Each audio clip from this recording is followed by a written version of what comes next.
In this particular worksheet called YTD and percent increase, we want to calculate the year-to-date profits, month by month. In January, we've only made 20 here.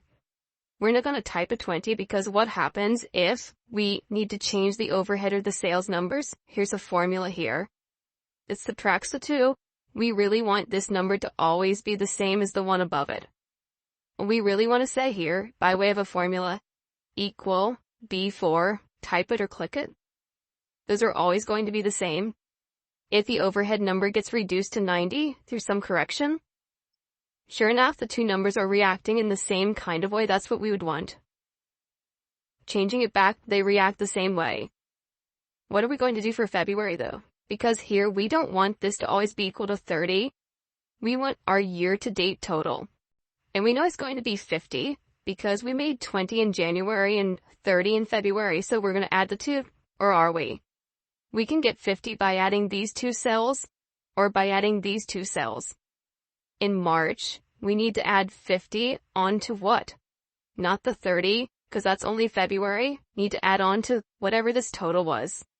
So if we're just thinking ahead to March for the moment, we need to add this cell and these 2 cells.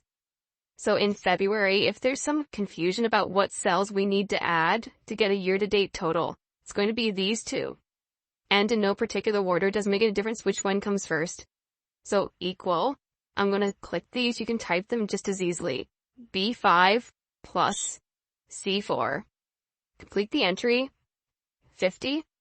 As we drag this rightward, we're hoping to see in the next cell over, it's going to be 100. And then we'll see some other numbers here. Drag this all the way into June using the fill handle.